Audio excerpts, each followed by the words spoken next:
All right, we're going to look at how to do your heat of solution lab calculations, and we're going to use this simulation to collect some data similar to what you will do in the lab.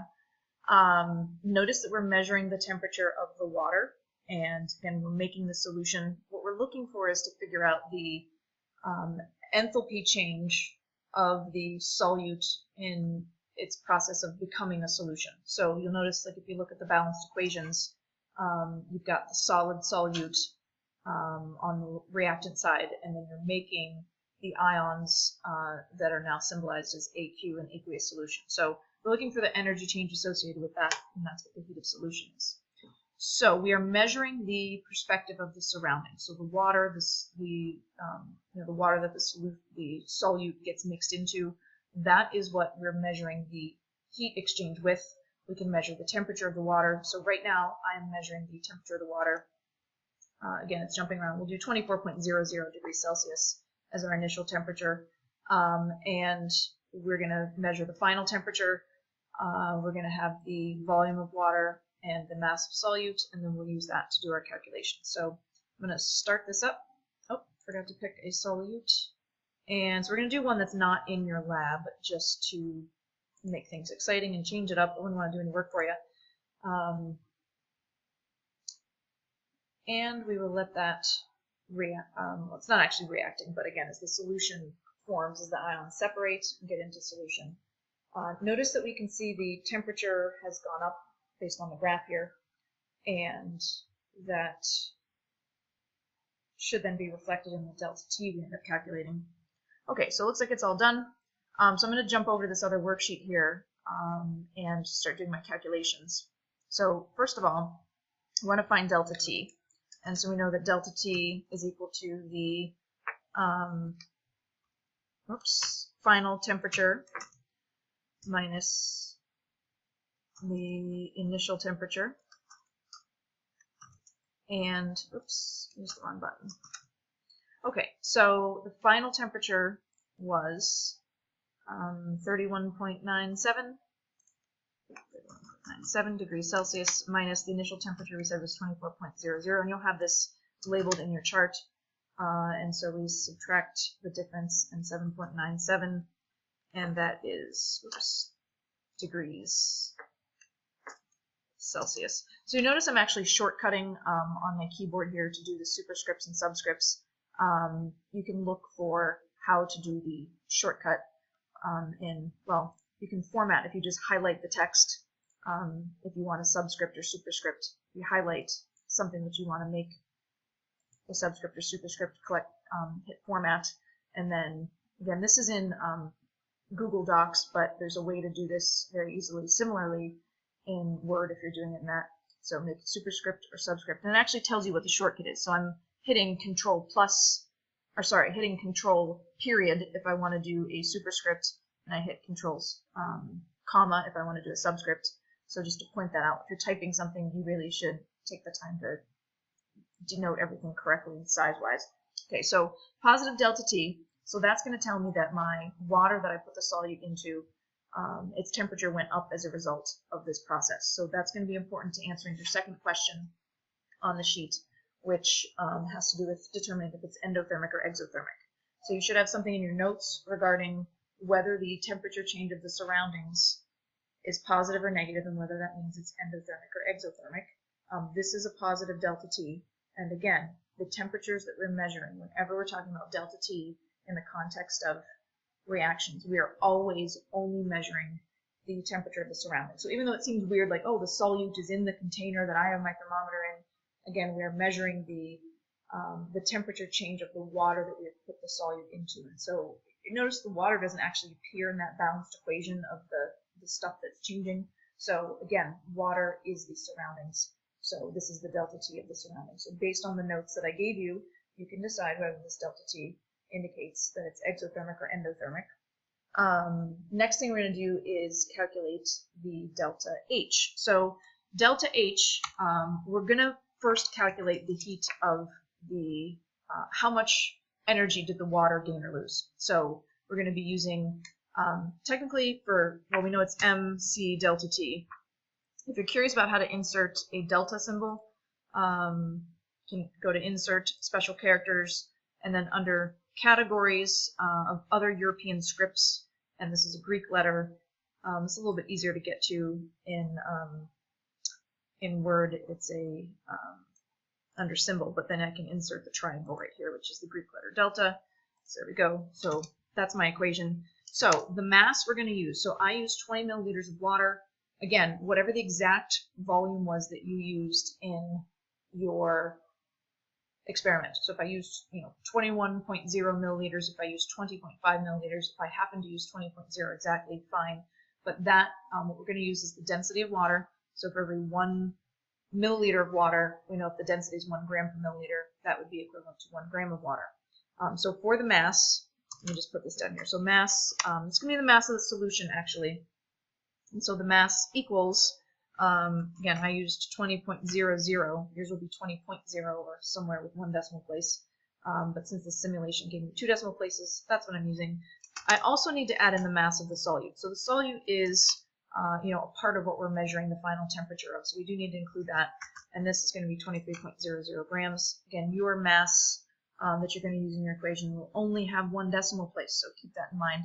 So this is the mass of the body that I took the temperature of. So that's why we're using this number. So that's always very important when you're looking at calorimetry problems and trying to figure out what numbers am I supposed to use where. You're always going to use the mass of whatever the thing is that you measured the temperature of. Likewise, we need the specific heat. So we can assume the specific heat of water can be used because that's what the directions say, and the directions wouldn't lie to you. So it gave us 4.18. Again, that's joules per gram times degrees Celsius.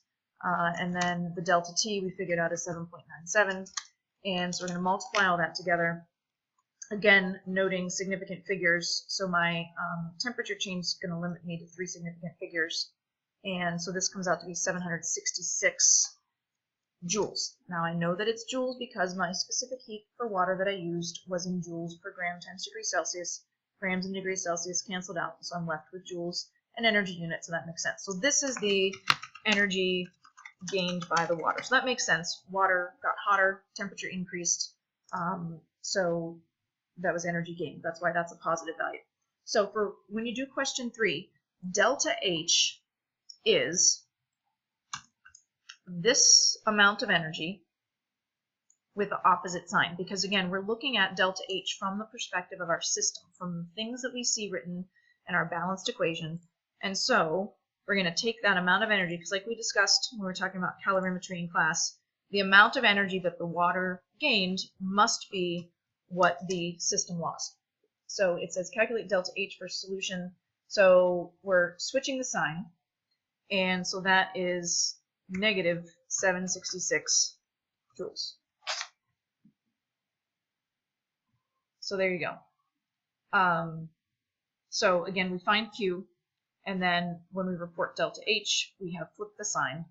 And so this is negative 766 joules that the solute must have lost, right? If the water gained it, it had to come from somewhere, solute lost it, law of conservation of energy.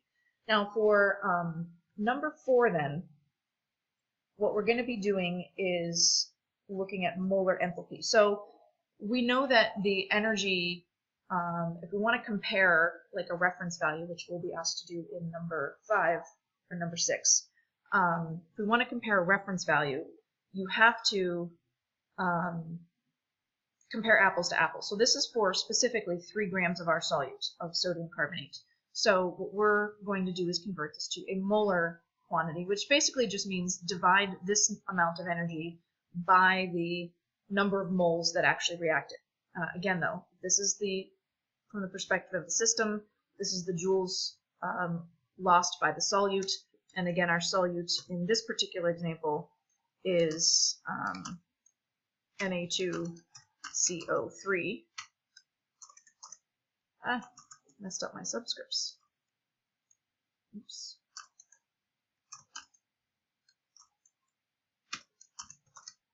Okay, so I have 3.00 grams of sodium carbonate. So you're going to use whatever mass of solute that you've written down in your data table. Again, most of them should be around 3 grams, unless for the sodium hydroxide, and that was supposed to be 1. I'm going to find my molar mass. So I have 2 atoms of sodium. So that's 23 times 2 plus 12.01 for the carbon, plus 48 for the 3 oxygens. And so the molar mass for sodium carbonate is 106.01. Oops, type in the right thing that I said. So that's grams per mole. So for each of the 4 solutes, you're going to have a different number to divide your mass by. So I'm going to divide 3 by that number, and that gives me 0.028. And this only has 3 significant figures on my mass, so that's all that I'm going to write down here. Again, leading zeros don't count, so keep going. So 0, 0 doesn't count. 2, 8, and then it's 0.02829. I'm going to report 3, and that's moles, and that is of sodium carbonate. Okay, so what I'm going to do to find the molar enthalpy, which is what they asked me for, is I'm just going to copy this so I don't have to reinsert that. Paste. Okay, so I'm going to do the negative 766 divided by these number of moles that I just found out. And so that's going to leave me with units of joules per mole. So 766, negative 766 divided by 0.0283, that gives me negative 27067, and obviously that significant figures is not right. But notice this is a gigantic number, so we're actually asked to convert this to kilojoules per mole because this is coming out to be such a big number. And so again, to convert joules to kilojoules, if you wanted to do this step first, you could have, but I'm going to, essentially I'm going to be dividing by 1,000 because I know there's 1 kilojoule for every 1,000 joules. So using our conversion factor method, you end up dividing by 1,000. So that gives me negative 27, and I want to keep 3 significant figures. These both had 3 significant figures, so this would be negative 27 point, and then this, it would be 27.0, but because this number is a 6 to the right of the 0, I'm going to round that up to 1.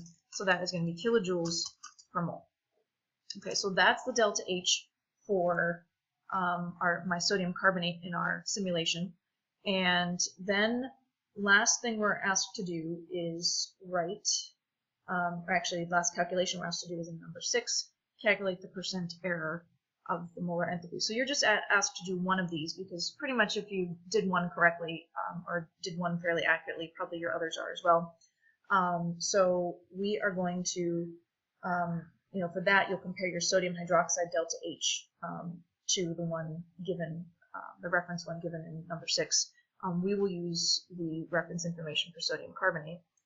Okay, so from looking up the reference value, the known value or accepted value for sodium carbonate is negative 28.1 kilojoules per mole. So we're going to use the percent error formula. Again, I'm calling this the accepted value. We are going to refer to this as the actual value in what appears in the equation given to you on your sheet. So percent error is the absolute value of the difference between experimental and actual. So I have negative 27.1 minus a negative 28.1. So that's my accepted value. Again, you'll plug in the values that you have for sodium hydroxide. So that comes out to be